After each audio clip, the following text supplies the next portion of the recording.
എന്താ രാജീവ്? അത്യാവശ്യമായിട്ട് സമൃദ്ധയെ ഒന്ന് കാണണം. ഇവിടെ കാണാത്തോണ്ടാ ഞാൻ വിളിച്ചത്. ഞാൻ ഉടനെ എത്തും. ശരി, എങ്കിൽ വേഗം വരൂ. ആ ശരി. കണ്ടു, സംസാരിച്ചു. സച്ചേട്ടൻ അല്ല, കുട്ടിയുടെ ഏട്ടന്റെ മുറിയിലേക്ക് പോയി. സത്യം പറയാലോ ചേച്ചി, സച്ചേട്ടൻ ഇപ്പൊ ആകെയുള്ള ഒരു കരുത്ത് ആരതി ചേച്ചിയാ. ഞങ്ങളുടെ കേസ് വാദിക്കുന്ന വക്കീലായിട്ടാണ് വന്നതെങ്കിലും ഇപ്പൊ ഞങ്ങൾക്ക് എല്ലാവർക്കും ആരതി ചേച്ചി ഇവിടത്തെ ഒരു അംഗത്തെ പോലെയാ. പ്രത്യേകിച്ച് സച്ചേട്ടന്. അതെന്താ അങ്ങനെ? പാവം സച്ചേട്ടൻ കഴിഞ്ഞ 10 വർഷമായിട്ട് അർച്ചനയിടത്തേക്ക് വേണ്ടി ഉരുകിയാ ജീവിക്കുന്നത്. ഇനി അർച്ചനയിടത്തി തിരിച്ചു വരുമെന്ന് ഇവിടെ ആർക്കും വലിയ പ്രതീക്ഷയൊന്നുമില്ല. സച്ചേട്ടൻ മാത്ര ഏടത്തി തിരിച്ചു വരുമെന്ന് ഉറപ്പിച്ചു പറയുന്നത്. അതാ ഭർത്താവിന്റെ സ്നേഹം. പിന്നെ ഞാൻ മരിച്ചിട്ടില്ല എന്നറിയാവുന്നത് സച്ചേട്ടന് മാത്രല്ലേ.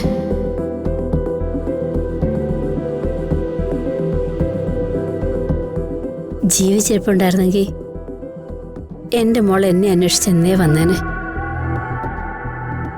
അമ്മയുടെ മോൾ അമ്മയെ കാണാൻ ഈ കൺമുന്നിൽ തന്നെ വന്ന് നിൽക്കല്ലേ. പക്ഷെ സ്വന്തം രൂപത്തിൽ വരാൻ എനിക്കിപ്പോഴും പറ്റുന്നില്ലല്ലോ അമ്മ. ഒരു ദിവസം അമ്മയുടെ മകളായി തന്നെ ഞാൻ അമ്മയെ കാണാൻ വരും. അവളുടെ ആത്മാവിന് മോശം കിട്ടാനുള്ള കർമ്മങ്ങൾ ചെയ്യാൻ പോലും സച്ചി സമ്മതിക്കുന്നില്ല. ജീവനോടെ ഞാൻ ഇപ്പോഴും സച്ചേന്റെ മുന്നിൽ തന്നെ ഉണ്ടല്ലോ. പിന്നെങ്ങനെ എന്റെ ആത്മാവിന് ബലിയിടാൻ സച്ചേട്ട് സമ്മതിക്കും? കൂടുതൽ സമയം അവൻ ഒറ്റയ്ക്കിരിപ്പാ. അവൻ എന്തെങ്കിലും ഒരു മാറ്റം വരണം. അങ്ങനെ മാറ്റം വരണമെങ്കിൽ ഏട്ടന്റെ ജീവിതത്തിലേക്ക് ഒരു പെണ്ണ് വരണം. ആരതി മോളെ പോലെ ഒരാൾ തന്നെ വേണം അവന്റെ ജീവിതത്തിലേക്ക് വരാൻ.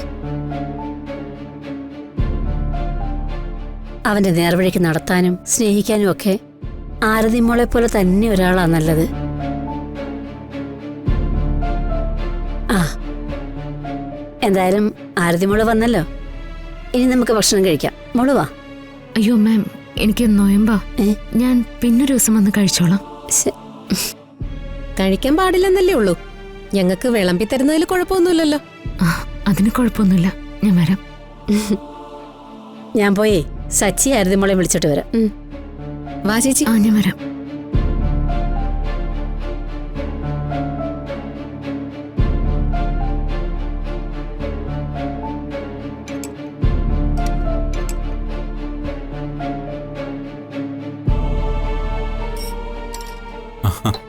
ആഹാ, ഇന്ന് വിളമ്പിത്തരാൻ പുതിയ ആളാണല്ലോ. ഇന്ന് സച്ചേട്ടന് ഞങ്ങളല്ലേ വിളമ്പി തരുന്നേ. ഇന്ന് ആയിഷ ചേച്ചി വിളമ്പി തരട്ടെ. എന്താ കുഴപ്പമല്ലോ ഉണ്ടോ? എന്ത് കുഴപ്പം, സന്തോഷമേ ഉള്ളൂ. മോളെന്താ ഇങ്ങനെ നിക്കുന്നേ? അത് സാരല്ലമ്മേ. ഇരിക്കും മോളെ, ഇങ്ങോട്ട് വന്നിരുന്നേ. വാ ഇരിക്കും. അതെങ്ങനെ മോളെ? അല്ല, ആയിഷ കഴിക്കുന്നില്ലേ?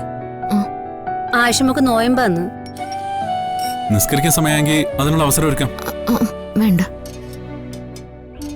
ആയിഷയുടെ വീട്ടിലാരൊക്കെയുണ്ട്? ഹസ്ബൻഡും മകളും, പിന്നെ ഉമ്മയും സഹോദരിമാരും ഒക്കെ ഉണ്ട്. മോളെ കൂടെ കൊണ്ടുവരായിരുന്നു മോക്ക്. ഇനി ഒരു ദിവസം വരുമ്പോ എന്തായാലും കൊണ്ടുവരാം. അമ്മ ഇങ്ങ് തന്നേക്ക്, ഞാൻ വിളമ്പാം.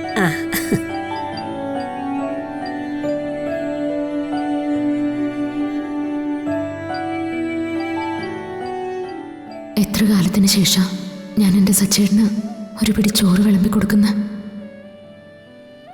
ആ മോളെ, ആരതി കൂടെ വിളമ്പി കൊടുക്ക.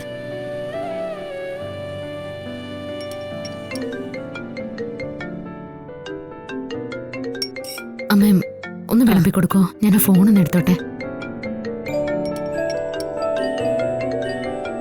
ആ അതെ, വീട്ടിൽ നിന്ന് തന്നെ വിളിക്കുന്നേ. മോളെ അപ്പുറത്ത് സംസാരിച്ചോ?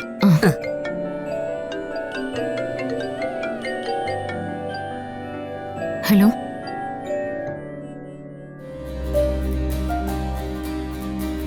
നീ ഇരിക്കടി. അനഘ നീ ഇരിക്കുന്നില്ലേടി? ഞാൻ സ്നേഹം ഒരുമിച്ചിരുന്നോളാം. ശരി.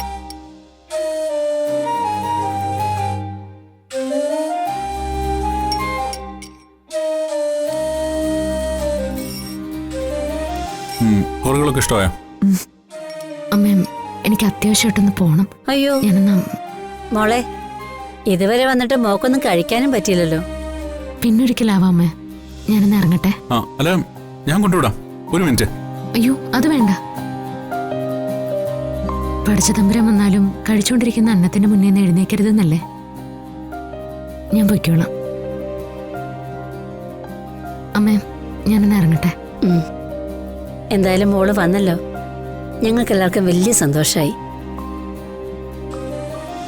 എന്റെ അച്ഛന്റെ ആണ്ടിന് എനിക്ക് വരാതിരിക്കാൻ പറ്റുമേ? ശരി അമ്മേ, കാണാം. ശരി മോളെ. ശരി.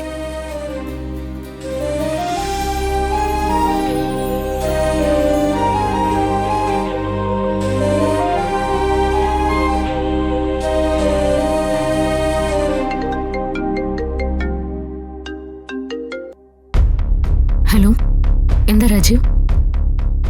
അത്യാവശ്യമായിട്ട് സമൃദ്ധയെ ഒന്ന് കാണണം. ഇവിടെ കാണാത്തോണ്ടാ ഞാൻ വിളിച്ചത്.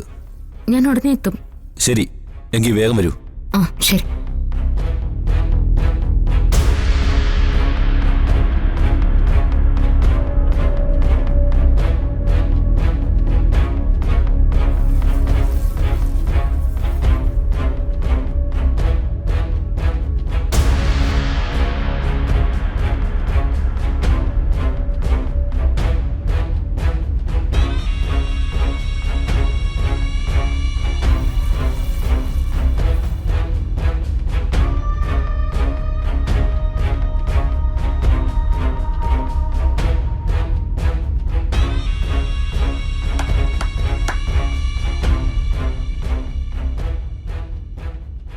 മാഷിന് എന്തോ ആഗ്രഹം ബാക്കിയുണ്ട്, അതുകൊണ്ട് ഒരു കാക്കയും വരാത്തത്.